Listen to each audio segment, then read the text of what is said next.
Bismillahirrahmanirrahim. Assalamualaikum warahmatullahi wabarakatuh.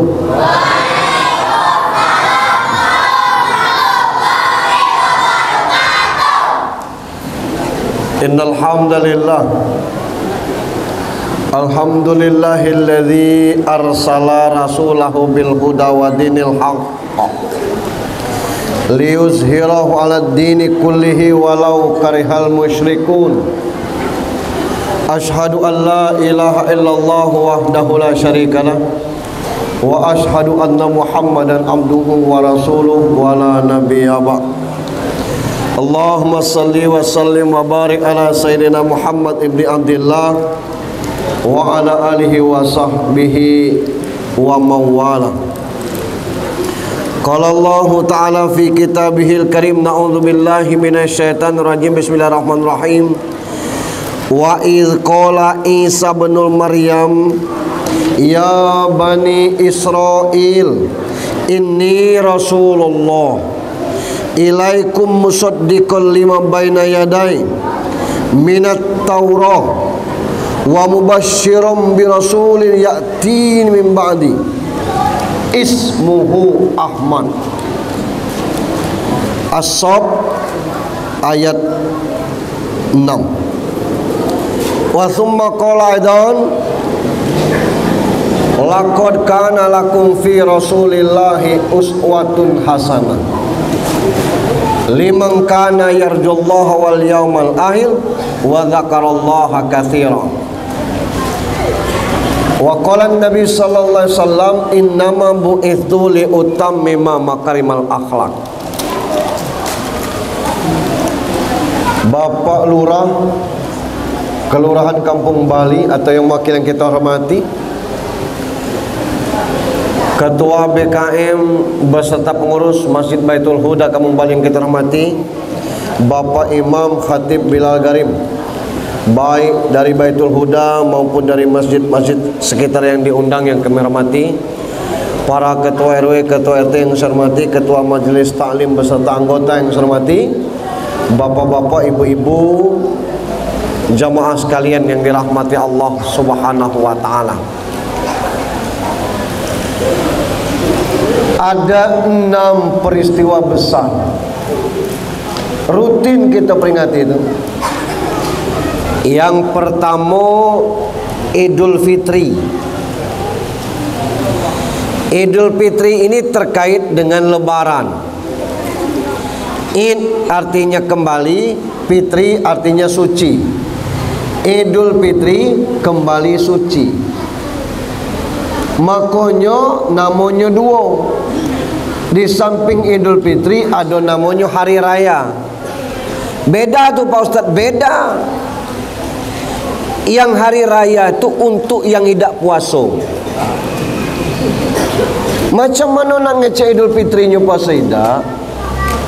Orang yang puasa bulan Ramadan, sebulan bulan Ramadan, dia keluar Ramadan masuk 1 Syawal, laksana bayi baru lahir, kata Rasulullah. Wajar Idul Fitri. Jadi kalau kita tahunya tidak puasa, ngecek selamat hari raya, ai salah kata kita. Selamat Idul Fitri untuk aku, selamat hari raya untuk kamu. Lainnya puasa tidak. Itu satu. Yang kedua, Idul Adha. Id kembali, udhiyah hewan, artinya kembali memotong hewan. Mengajak masyarakat di samping makan sendiri juga berbagi. Maluan tiap tahun dapat kupon. Sesekali kita juga berkorban. Pak Ustadz, masjid kami 16 kurang tuh, mestinya 32. Tidak termakan Pak Ustadz, kasih ke masyarakat yang lainnya. Itu Idul Kurban. Yang kedua, 1 Muharram, pergantian tahun. Targetnya evaluasi diri, umur nambah, kesannya tapi hakikinya berkurang. Ini 2022. Lah masuk Oktober, November, Desember habis.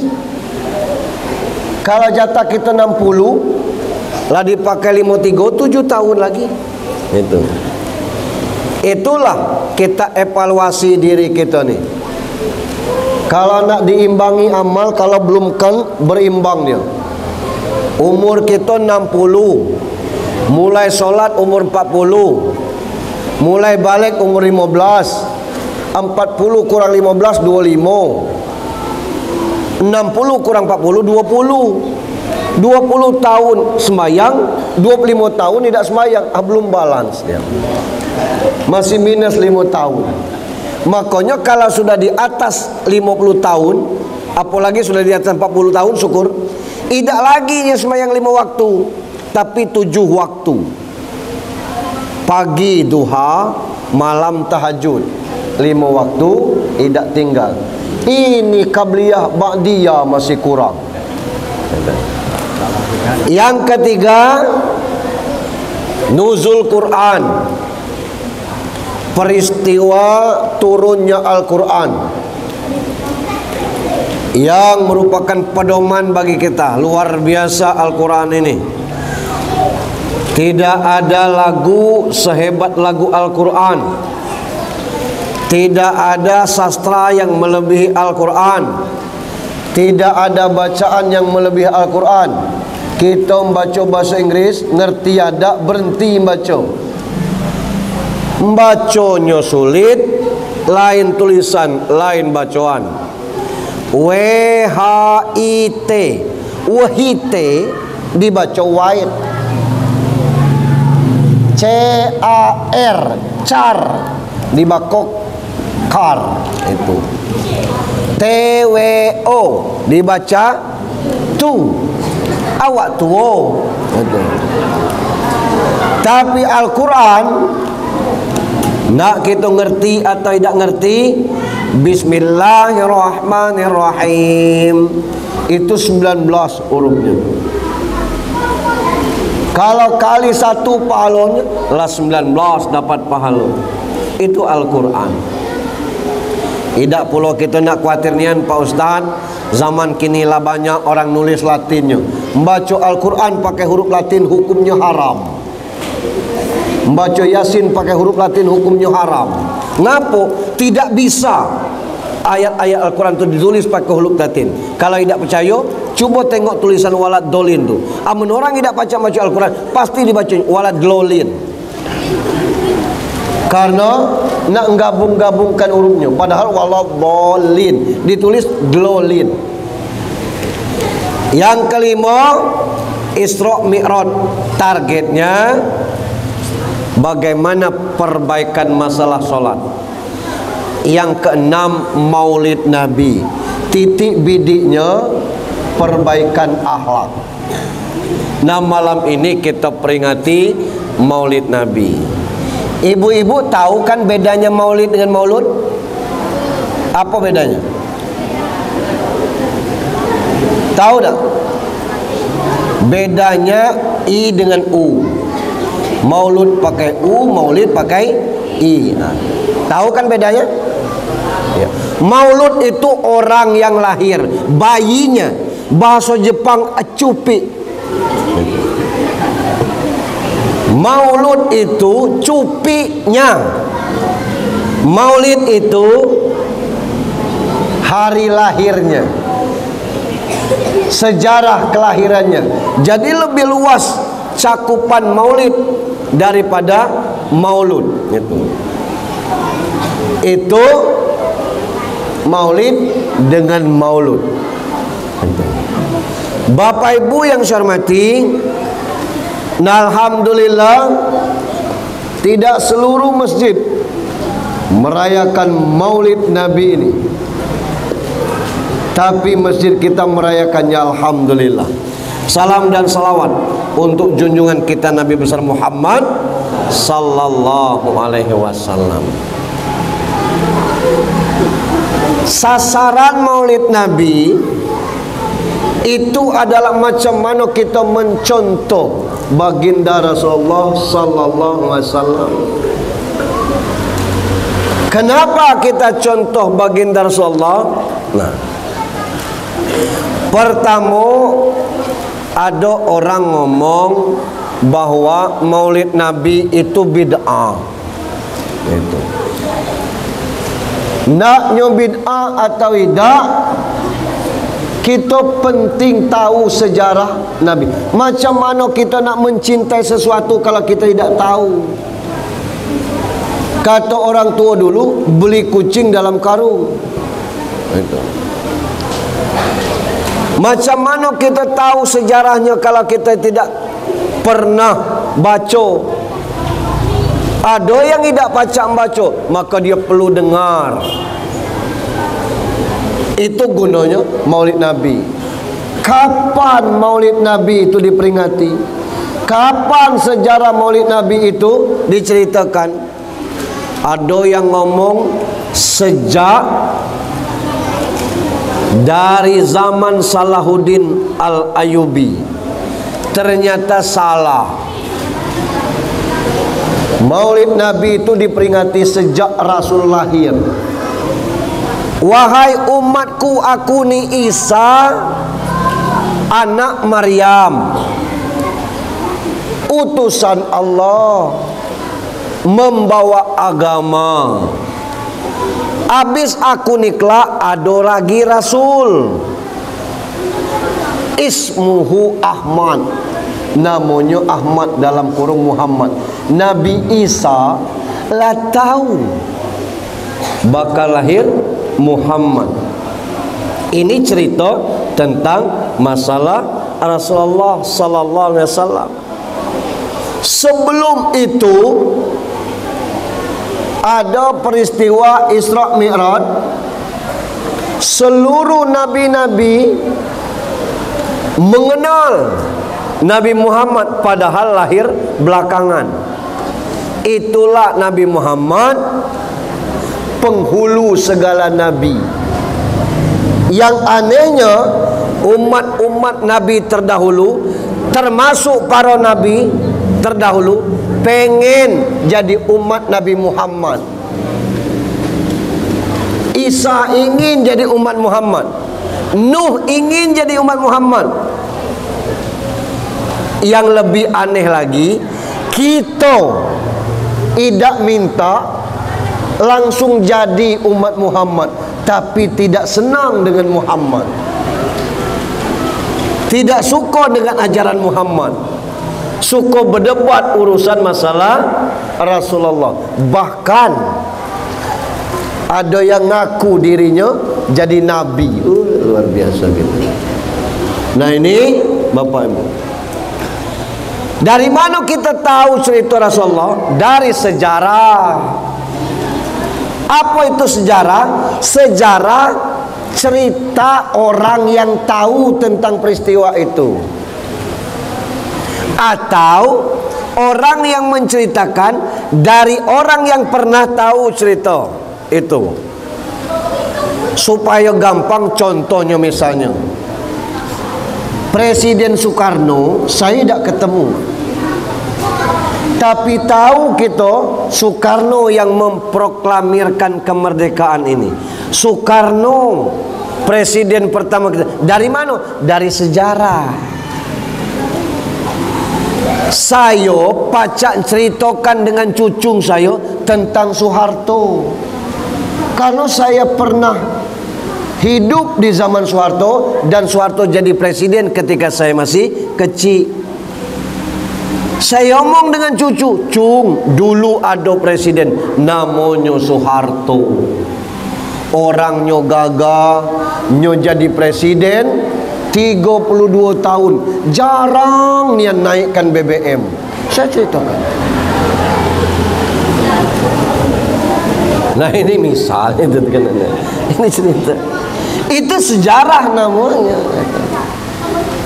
Sejarah yang paling tinggi itu di Al-Quran, wajib kita yakini. Tingkat yang kedua ada hadis. Al-Quran lebih tinggi dari hadis. Ada lagi kata-kata sahabat. Nah, kata-kata sahabat lebih rendah daripada kata-kata Nabi. Itu kedudukan. Nah, cerita tentang Muhammad ini dapat kita baca lewat hadis-hadis yang luar biasa. Di antaranya ada surat Al-Fil. Berkait sejarah ni. Alam taro kaifa fa'ala rabbuka bi ashabil fil. Ngapo? Ada peristiwa ini detik-detik menjelang Rasul lahir. Abraha lah bikin di Yaman gereja San'a, namanya Al-Qules.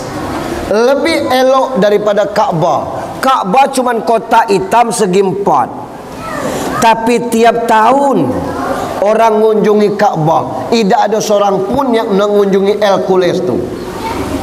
Kesal Abraha. Ada caranya. Macam mana? Najwa kila Ka'bah yo maro tobo omini. Bahasa Jepang ni itu. Nah, dia ajak pasukannya untuk menghancurkan Ka'bah. Dia hadang. Salah satu penghadangnya Abdul Muttalib, kakek Nabi. Beribut. Disandra kakek Nabi itu. Ditebus 100 ekor unta. Abdul Muttalib itu nebus. Baru keluar. Abdul Muttalib berdoa dekat Ka'bah, ya Allah, kalau bukan engkau yang menjaga Baitullah ini, maka kami tidak kuasa menjaga. Apa kata? Lah di pelataran Ka'bah itu Abraha dan pasukannya, Allah kirim burung namanya Ababil. Itu bukan nama burung. Ababil itu artinya berbondong-bondong, saking banyaknya. Jadi burung apa? Tidak tahu apa kecici, apa cucak rawa, apa burung binti, apa pericit, tidak tahu gitu. Tapi yang jelas ababil itu artinya berbondong-bondong. Dia lempar batu kena palak, tembus ke pantat, matilah. Nah, itu selesai, Nabi lahir, gempa muncul. Seluruh Ka'bah yang ada dikelilingi oleh patung-patung, rusak galau patung tu, patah, habislah patung-patung yang kelilingi Ka'bah. Bagian daripada cerita sejarah Nabi. Tapi ada yang mesti kita seleksi cerita ini. Apa yang perlu kita seleksi? Dengan bahasa sastra yang tinggi, kadang-kadang sejarah Nabi ini kesannya agak lebay. Ngapo? Begitu Nabi lahir, burung-burung datang nak melihara Nabi. Macam mana burung datang nak melihara Nabi? Cerita ini mungkin maksudnya tidak cak itu, tapi betapa penghuni alam dunia ini bahagia dengan kedatangan Rasulullah, calon Nabi terakhir ini. Mungkin nak menggambarkan yang model itu. Nah, ini sejarah Nabi. Kita bongkar sedikit apa yang terjadi sebelum Nabi lahir dan ketika Nabi lahir. Yang terjadi, betino tidak ada hargonya. Kalau saya punya bini 4, idan ndak saya lagi dengan bini itu, boleh dijual, boleh dibunuh, dan boleh diwariskan dengan anak dewe.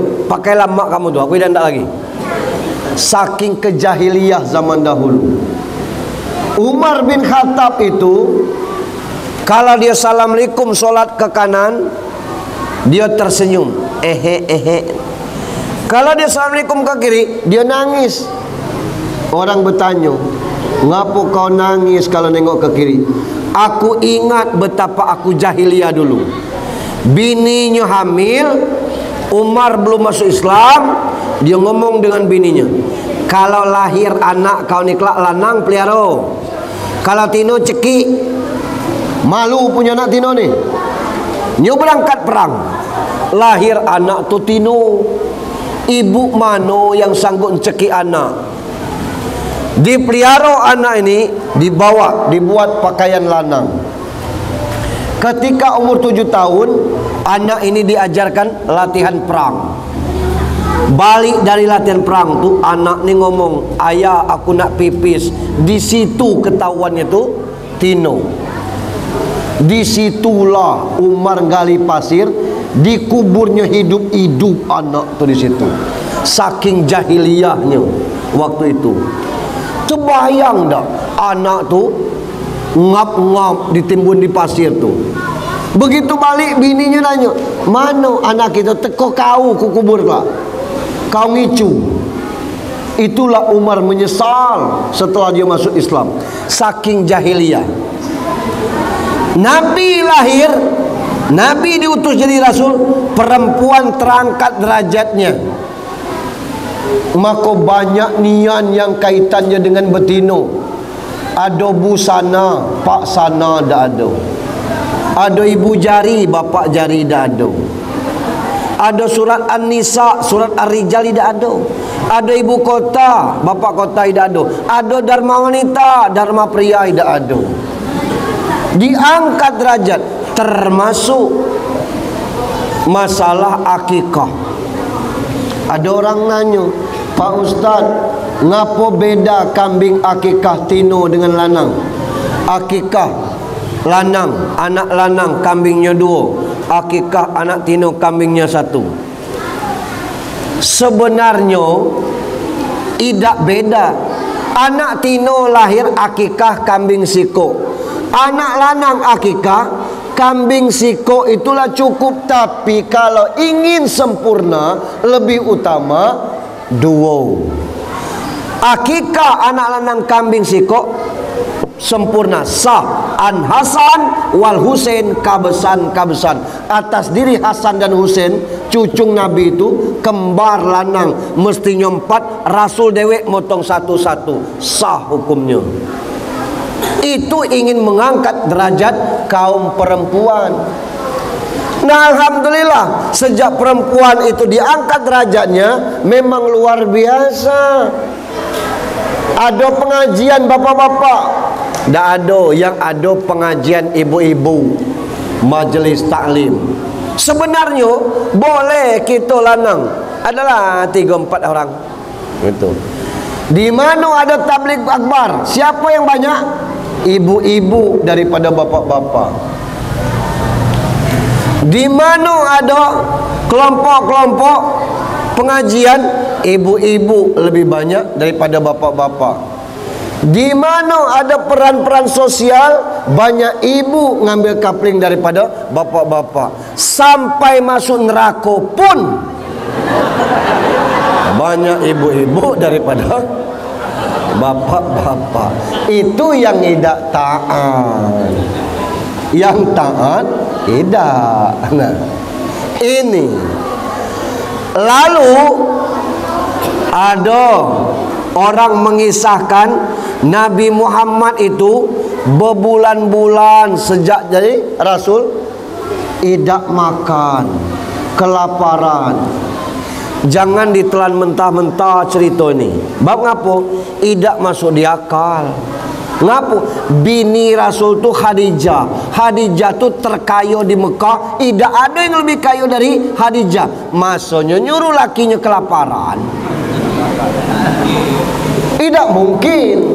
Lah ngapa diceritakan macam itu? Ini untuk menceritakan Nabi itu sederhana. Mulai dari kecil Nabi itu elok galau. Perangainya elok, ngomongnya elok, perbuatannya elok. Ngapo?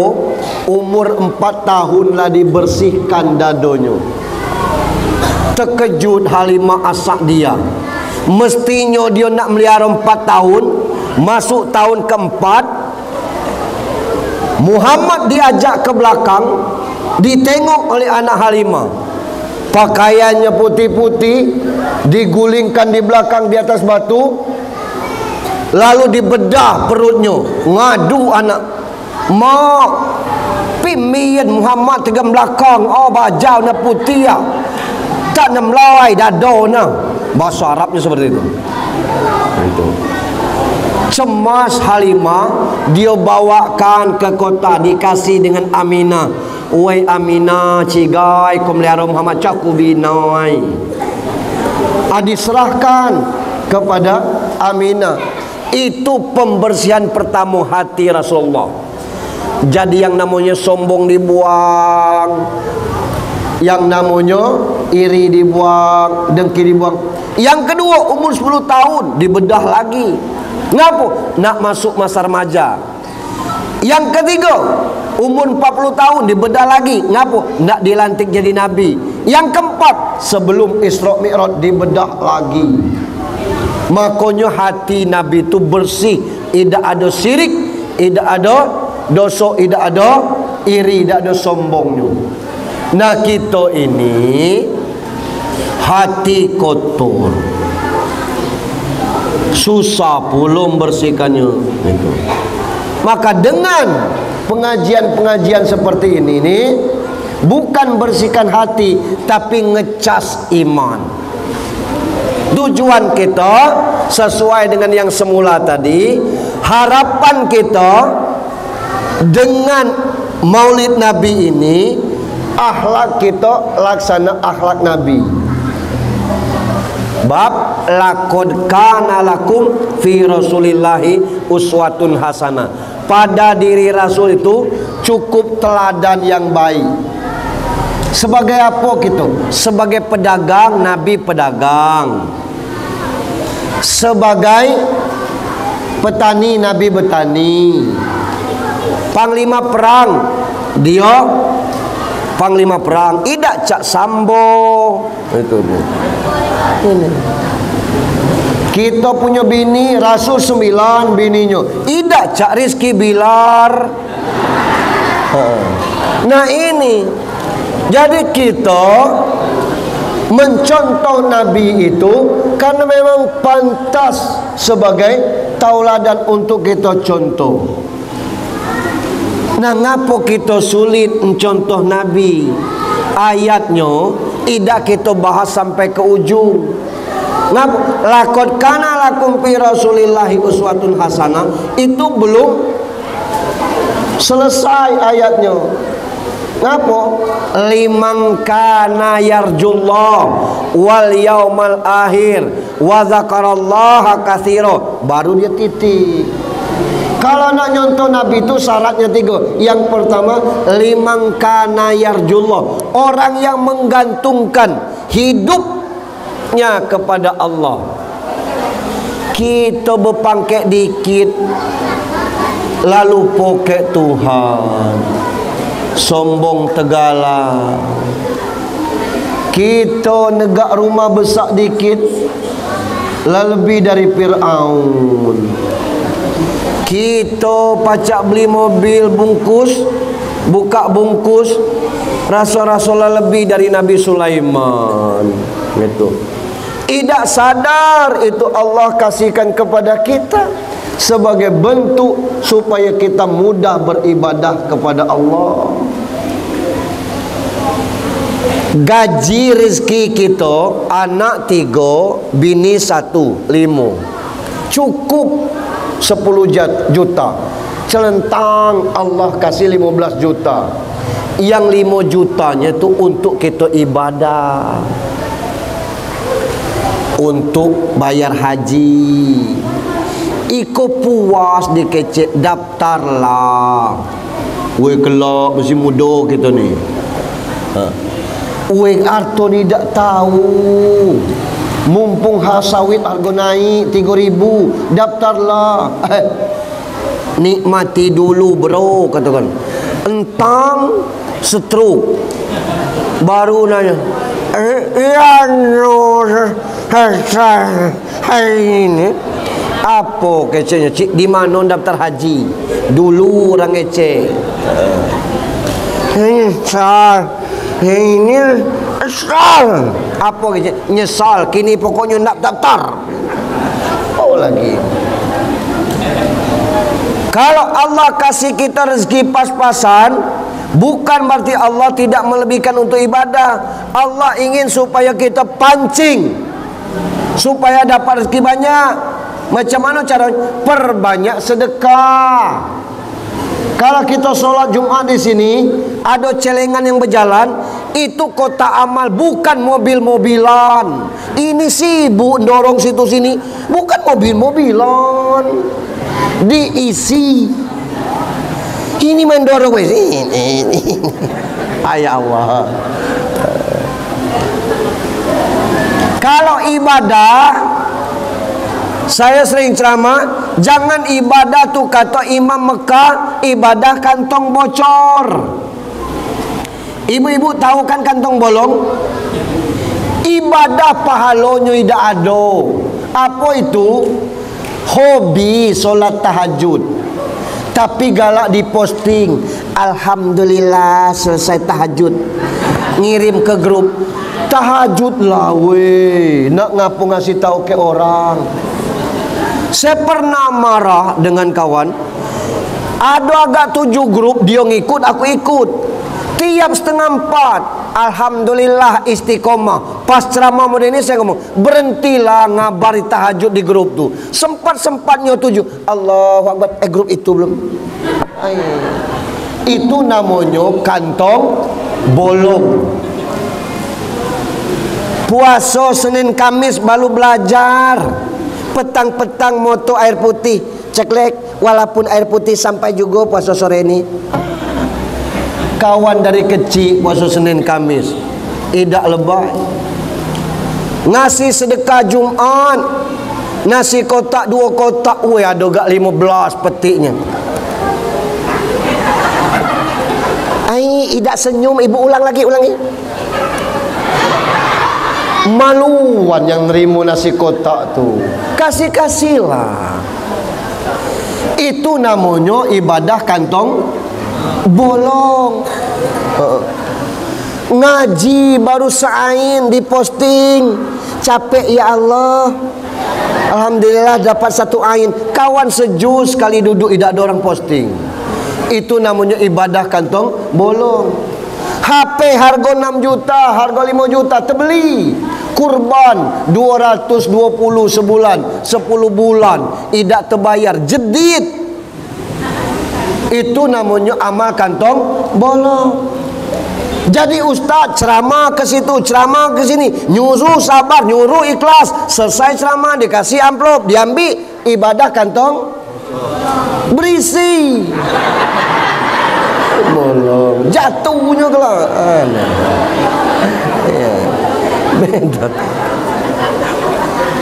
Saya pernah baca di Thisway ID, Dahlan Iskan itu pernah ganti pembuluh darah 1/2 meter, harganya 500 juta. Berarti 1 meter pembuluh darah kita nih 1 miliar. Kata dokter, kalau dibuka pembuluh darah dari pala sampai ke kaki, disambung-sambung 200 kilometer. Berarti nilai pembuluh darah kita tuh 200 triliun. Coba tanya berapa harga tempurung lutut KW1 di Google. Dijawabnya 250 juta. Yang ori tidak ada yang KW1. Sebelah 250 juta. Kiri kanan tempurung lutut tuh 1/2 miliar. Mahalnya nilai kita tuh. Dari mana? Dari Allah. Sementara Allah panggil kita untuk solat, kita tidak mau. Mana akhlak kita kepada Allah? Kita ni galak tergelincir Bapak Ibu. Lah sehat gitu. Alhamdulillah. Kalau tidak karena dokter itu, hai. Lalu kita, alangkah hebat dokter itu. Itu syirik, Allah tidak suka. Walaupun cuma kata-kata. No, kata kita lah pacak jalan. Wah, aku baru tahu lanang itu pakam ngurut patah. Aku 3 kali diurut, disupaksanya jalan. Itu hebat. Wah, gitu. Tak boleh ngomong gitu. Alhamdulillah Allah kasih petunjuk, baurut ke situ. No, lain pula cara gaya tu dipaksa-paksanya jalan. 3 kali ngurut lah pacak jalan. Alhamdulillah nian. Kalau ada keluarga patah atau nak kupatahkan berurut situ. Itu jangan kita ngomong, wah kalau tidak dokter itu mati ya kula. Tidak boleh itu. Itu akhlak kepada Allah. Kita di kota Bengkulu ini bersyukurnya tinggal di kota apa? Ngapo? Masjid kita hidup. Sehari semalam 5 kali kedengaran azannya. Walaupun bukan Bilal, ada masjid yang ditunggu oleh mahasiswa. Luar biasa. Di dusun Pak, syukur kalau sekali seminggu. Kalaupun kami sering berjalan nih, sering ketemu anak SMP, anak SMA Pak solat. Ditanya mana imam? Jumatan imam kadang-kadang tidak datang. Allah. Ini kondisi di dusun. Kita tinggal di kota ini, tinggal ndak atau tidak, itu akhlak kepada Allah. Liman kana yarjullah, itu menggantungkan diri kepada Allah. Yang kedua, wal yaumal akhir, hari akhir. Malam ini kita di Baitul Huda Pak, Bu. Malam besok kita tidak tahu. Tahu-tahu lepasang bendera kuning. Siapa yang meninggal? Si anu, apa sakit? Tidak ada penyakit. Balik dari Maulid Nabi berkeringat, meninggal. Banyak yang meninggal tanpa sebab. Itu. Malam ini kita di masjid ini baca berjamaah Isya, baca dengar ceramah. Besok orang berbondong-bondong situ. Ngapo? Mak si anu stroke. Bak si anu stroke. Lah kenapa pun? Tidak apa-apa. Balik dari Maulid Nabi, duduk di kursi, meleot. No. Artinya bahwa kita bisa sehat kini, besok wallahu a'lam bisawab. Artinya bahwa ada hari akhir nih. Persiapkanlah. Dunia ini batas-batas inilah. Sementara dunia ini tidak akan surut. Zaman saya Pak, masih ketemu TV hitam putih itu. Nak nonton berjalan 3 kilo. Kalau lah gambarnya miring-miring, baliklah akil habis. Itu tandanya. Kebilo nunggu ngecas dulu ke Bengkulu seminggu. Kini naknya selebar papan tulis itulah malas kita nonton. Ngapu ada YouTube. Baca kita nonton dewe. Malas orang nonton bal-balan jam 2 malam sekarang itu. Kalau tidak hobinya. Besok baca diputar ulang no. Wah, malam tadi 5-0 di YouTube 5-0 juga rupanya no. Apa? Luar biasa. Dunia lah maju. Dulu main ke Pantai Panjang bawa mete, ada tukang foto datang. Foto dek, boleh itu. Berapa somati? 500. Bayar DP dulu 200. Kita belagak dengan mete kita tek, minggu depan kita tanya, "Weh maaf dek, mutung klisenya." Ya, kita minta DP, jadi tak usah berfoto lagi. Mete lah putus. Itu. Kini ada HP ni bukan cuma foto, video pacak kita buat. Dulu kalau kita sekolah nunggu-nunggu wesel datang kiriman gaib. Sekarang pacak lewat HP. Dulu kalau kita nak antri bayar listrik setengah hari nunggu dipanggil. Kini pacak dari rumah kita. Luar biasa teknologi. Itu zaman, tapi tidak merubah bagaimana iman kita kepada hari akhir. Tetap akan ada pertanggungjawabannya. Nah maka ingat kita bakal mati. Kematian itu perlu persiapan. Itulah Rasul mengatakan perbaiki akhlak kepada Allah, kepada orang tua, dan akhlak kepada sesama. Satu kisah di Amerika Pak, lanang ini penjual barang bekas pemulung. Hari itu tidak ada rezekinya. Awak lapar maruh haus. Dia nekat ngetok rumah orang. Tok tok tok. Keluar Tino cantik. Ada apa dek? Minta air putih katanya. Tino tu nengok lanang ni pucat. Dia masuk, dikasih susu. Minumlah. Diminumnya susu. Berapa harga susu segelas? Awak duit tidak ada? Maaf, saya dari keluarga muslim, kata Tino. Kami Islam, kalau memberi sesuatu itu namanya sedekah. Biasa baik, tidak harus dibayar. Aku tengok kau pucat. Besok kalau kau lapar, datang ke sini. Anak itu ketika lapar datang situ, datang lapar. Perjalanan berubah. Tahun berganti. Lanang pemulung tadi jadi dokter spesialis jantung, namanya Howard Kelly. Howard Kelly ini dipercayakan mengejar satu rumah sakit jantung. Ketika suatu hari datang pasien yang tidak bisa diobati lagi, jantungnya lah parah. Rapat. Ketika rapat dibuka, dari mana Tino nih? Rupanya dari dusun Howard Kelly ini. Ditengoknya, oh my God, Tino yang galak ngasih dia air susu tuh. Dia jadi ketua timnya, saya ketua timnya, dan saya akan awasi 24 jam. Akhirnya sehat Tino tuh. Begitu sehat, Tino tuh tidak berani balik. Kenapa kamu tidak berani pulang? Saya harus bayar dengan apa dulu kami kaya. Tapi sekarang kenapa saya sampai sini? Karena harta kami sudah habis. Kata dokter Kelly, buka dulu berapa yang harus kamu bayar. Belum tentu kamu tidak punya uang. Dibuka, apa bacanya? Semua total pembayar sudah dibayar dengan segelas susu. Kata Tino ini, apa maksudnya? Saya Kelly kecil yang sering kamu sedekahkan susu dulu. Masya Allah, begitu Allah pertemukan kita. Kalau kita baik dengan orang, apalagi dengan orang tua. Masa di kota Bengkulu ini ada anak ngebuk orang tuanya 40 jahitan. Ada apa? Di Simpang Kandis. Tapi mak dengan anak, apa ditanya wartawan, macam mana? Itu anak saya maafkan. Ada di Lampung, Bu. Anak itu ngubur mak bok ke adik itu di septi tank. Perkara masalah harta warisan. Na'udzubillah min zalik. Kita ini jadi orang belum tentu karena kita pintar, kita cerdas.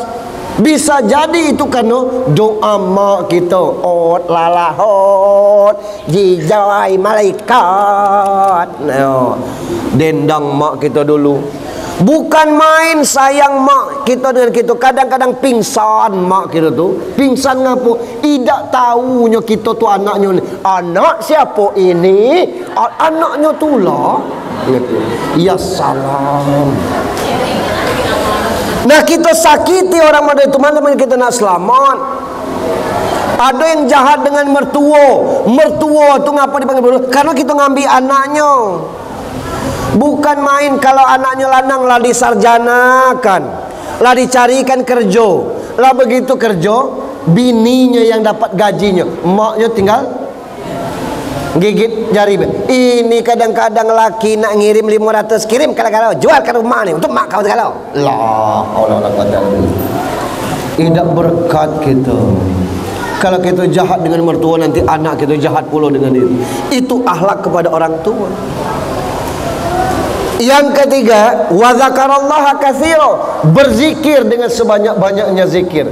Zikir tu Bapak Ibu bukan subhanallah, alhamdulillah, Allahu akbar. Nah, itu lafaznya. Ngapa? Balik kepada akhlak tadi. Islam ini mengatur umatnya sangat sempurna. Seluruhnya diatur dan aturan itu sangat indah. Itu yang dipraktekkan Muhammad. Nak masuk ke masjid kaki kanan. Allahumma gfirli dzunubi waftahli abwabar rahmah. Keluar masjid kaki kiri, Allahumma qfirli dzunubi waftahli abwabal fadlik. Masuk WC kaki kiri, keluar WC kaki kanan. Makan minum tangan kanan, minum makan tangan kiri, itu iblis, setan. Nak tidur bismika Allahumma ahya. Bangun tidur alhamdulillahillazi ahyana. Naik motor bismillahi majreha. Berjalan motor bismillah Allahu akbar. Subhanalladzi sakhkhara lana haza wa ma kunna lahu muqrinin. Indahnya. Untuk apa? Kita ini dijaga oleh Allah. Ini baru makan durian tembaga 2 buah. Ditanya baca bismillah. Tidak ingat. Baru ketemu durian tembaga 2 buah lah, tidak ingat baca bismillah. Kami dah hafal doa tu Pak Ustaz. Ngapal tua ni dah mungkin lagi. Minimal setiap perbuatan baik baca bismillah. Itu namanya wazakallah katsira, berzikir dengan sebanyak-banyaknya. Itu bukan dengan kita lafaz subhanallah subhanallah subhanallah. Itu juga zikir, tapi alladzina yazkurunallaha qiyaman wa qu'udan wa 'ala junubihim. Mengingat Allah itu tegak duduk dan berbaring. Itulah aktivitas kita. Kalau kita bertauhid kepada Allah, ingat hari akhir, dan setiap aktivitas kita gantungkan berzikir kepada Allah dan berdoa, ngapa tidak elok akhlak kita? Hanya saja akhlak ini pengertiannya beda-beda. Lain buku, lain cerita. Tapi kesimpulan akhlak itu dapat disimpulkan kondisi kejiwaan.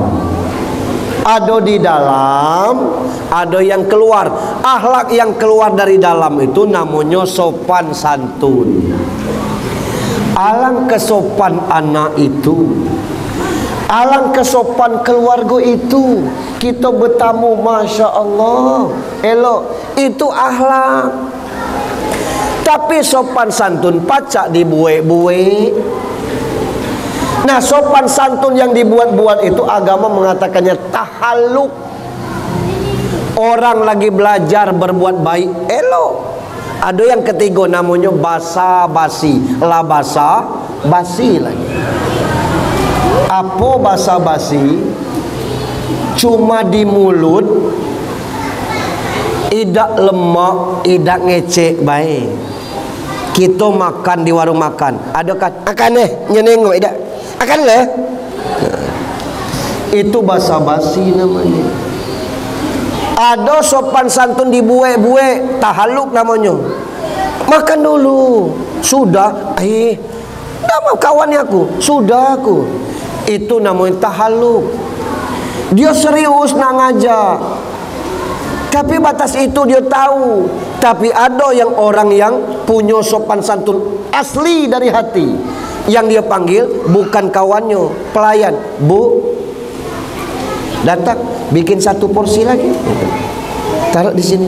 Begitu 1 porsi datang, kita makan. Aku laku pesan.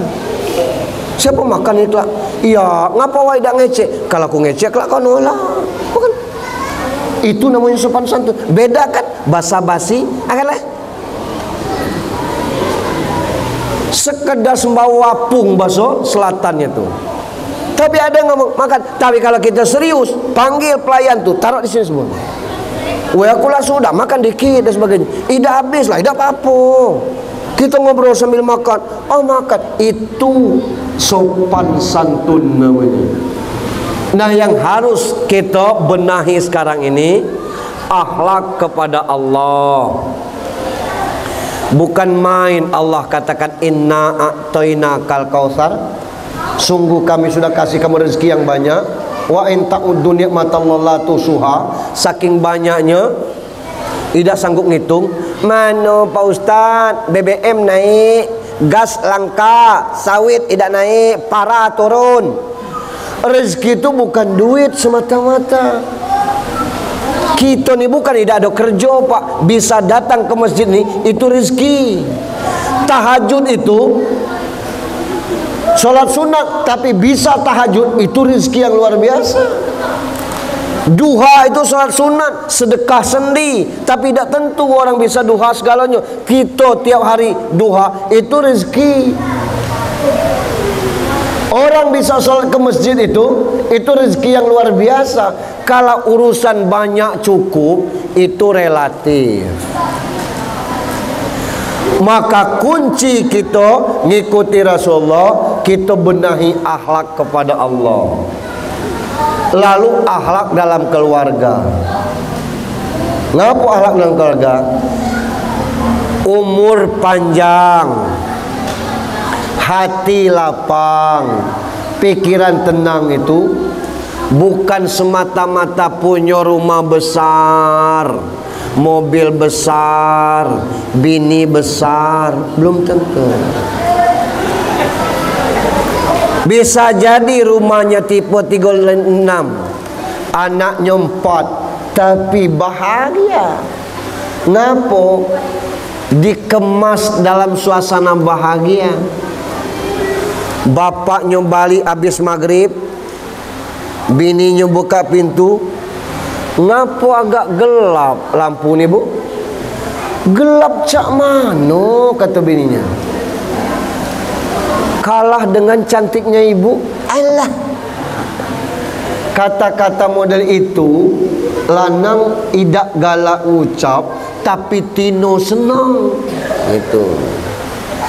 Itu.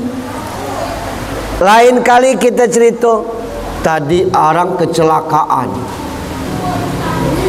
Ngapa? Entah itu. Ayah bantu, Ida. Ngapa? Aku takut dengan darah itu. Tapi kalau ibu kecelakaan, biarlah nyawa ini taruhannya. Kata-kata lebay walaupun anak lampat itu. Kita makan bersama, anak 3, bini 1, kita seorang, meja makan penuh. Kita ngomong, mama pesan Grab ya? Tidak. Gulai sampai 4 macam. Ya mama masak lah. Masya Allah, kata kita. Maaf ma, cuman sayangnya telur ceplok tidak ada. Ngapa? Ayah tidak telur ceplok. Tidak. Ya, telur ceplok tuh 2 menit masakannya. Dah usah. Ngapa? Ibu tinggalkan kursi ini 2 menit, rasa 2 tahun. Kata kita, kata anak bujang kita. Tapi kita bahagia. Ini makan nganang ngadap situ, dino ngadap sini, anak ngadap ke atas. Mano kita pacak bahagia?